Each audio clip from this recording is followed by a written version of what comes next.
See, when I was doing my Coach Red Pill content, which I removed back in November of 2021, but I'll be reposting it. I mean, that's the idea. The idea was to bring it all down, sort of like go through it and figure out the videos that I really like and think are really valuable and repost those, right? But anyway, I took them all down in November and time passed and this and that, and then the war started, and so here we are. And so there wasn't my video content that you can look at easily, but you'll have to take my word for it. But a lot of fans of mine as CRP, as Coach Red Pill, can attest to what I'm about to say, which is that, see, regardless of what the Daily Beast and what was it, the other one, the Bulwark, or any of the other mainstream propaganda outlets tell you, I was never a dating coach. Never. I was never a dating coach. And in fact, some people actually contacted me and offered me good money to be their dating coach. And I wasn't interested in that at all. It's boring. And there are lots of other people who do it a lot better, So why would you ask me for dating advice, or teach you how to date or how to be a pickup artist? That's not my game at all. My game, and the reason that I did my Coach Red Pill content was very simple. See, I'm an older father. Okay, my son, who's now 7 years old, right? He was born when I was 47. And so the likelihood that when he's, in his late 20s, in his 30s, the likelihood is that I'll either be, a dribbling, drooling buffoon or dead, So I figured that I'd do these videos pretty much to sort of like explain things to him and kids like him, or kids as I imagine him to be when he's older.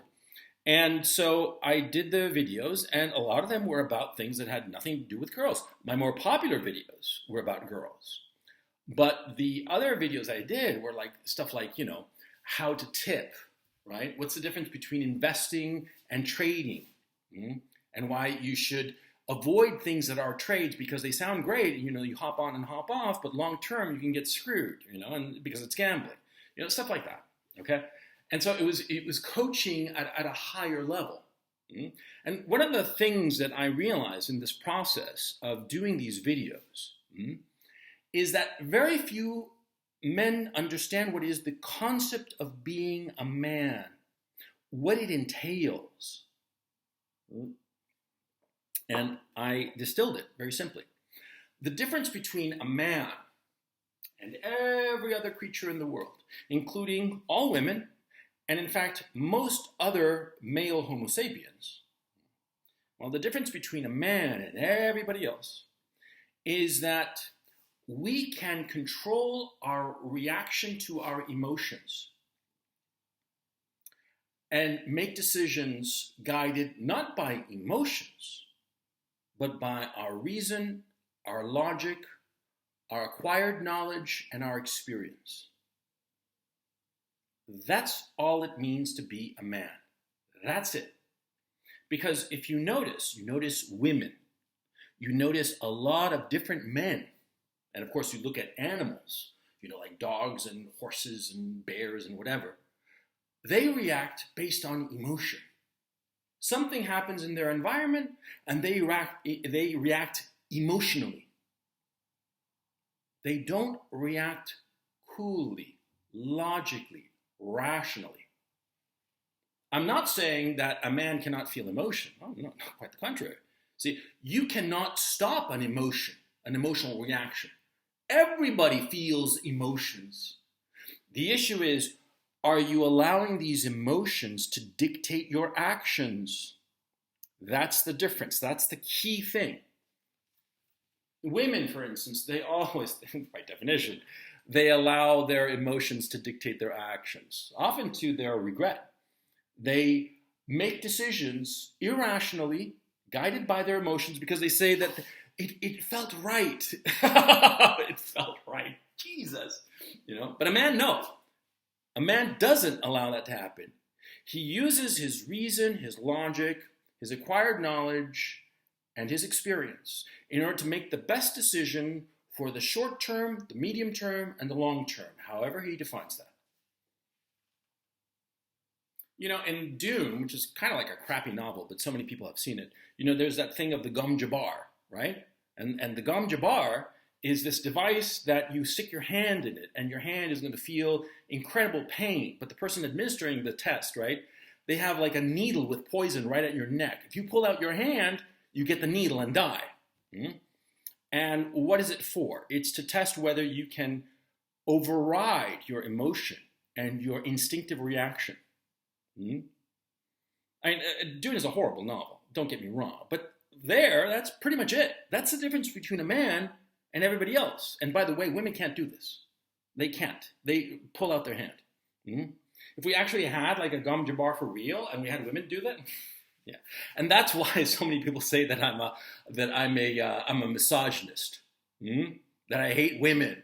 But no, I love women. I think that they're wonderful. They're so soft and pretty, and they make the world so much better because they do, But I understand women, and I think that that's why I'm a misogynist, because I understand them. But by the same token, you see, that would mean that I'm a misandrist, that I hate men because I recognize that most men act the same goddamn way. Yeah. Most men are emotional and reactionary in whatever it is that they're doing. They react to their emotions as opposed to being cool, calm, collected. They allow themselves to experience the emotion. They don't try to block off the emotion because, quite frankly, you can't. You can't be Mr. Spock. You feel the emotion. You let it course through you, but you don't let it allow it to dictate your actions. That's the key issue. And why am I going on and on and on about this? Well, because you see, in Europe, in the West, that's all they do. They're not men. I mean, many of them are males, sure, but they're not men. I don't know what you want to call them, but they are guided by their visceral reactions. They don't use their logic and reason to guide their decision-making process. And look what's happened in Europe. Look what's happening in Europe. They are pulling the plug on their own economy just out of spite against Russia. It's just pathetic, huh? Because they're angry at Russia, and they have ancient hatreds towards Russia because of the unpleasantness, in 1945. It's not really 1945 that they object to, right? It's the period after.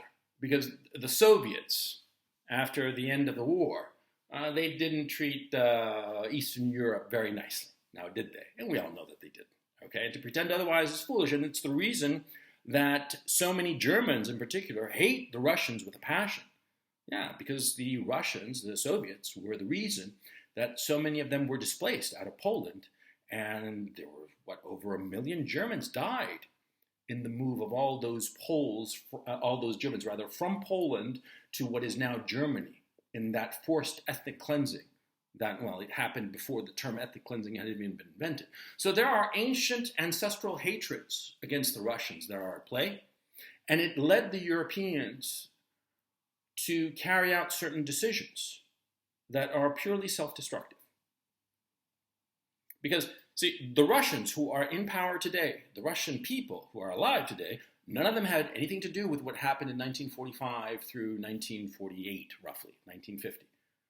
They didn't have anything to do with that. They weren't even born, most of them. But, hatreds, resentments, they're passed down from generation to generation, and this is one of them. And so they hate the Russians, and so they thought that they had the opportunity to stick it to the Russians, and, well, it turned out that, it didn't work out that way. And the European economy is cratering because of their emotional reaction to the Russians. Now, the Russians, they are real men. They are. Even, the president of the Russian Central Bank, Elvira Nabiullina, and she's a lovely lady, it seems, but she's a man. She's got balls. She knows what she's doing. They don't allow themselves to be controlled by their emotions. The Russians feel emotions, deep and powerful emotions, just like you or I do, but they're not allowing themselves to be guided by them, controlled by them. They're using their reason, their logic, their acquired knowledge, and their experience to carry out the best decisions for their country and their people, as they should. It's the West, the people in Germany, in France, in the UK. Jesus Christ, in the UK, they're all just a bunch of I don't know what the hell you want to call them, man. They all fly off the handle off of any little thing. They are like little, on an emotional roller coaster that doesn't have an end, and they just carry out actions based on their emotions. And the same is going on in Brussels, just not so obvious perhaps, because in Britain it's at this point, it's kind of funny, right? But in the rest of Europe, the same damn thing is going on.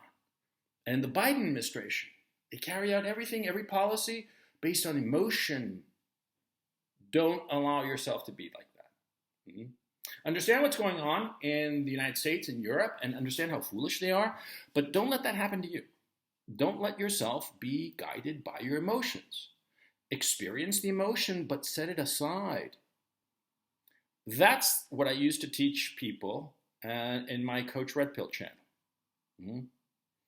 And some fans at least got the message, but a lot of other people didn't.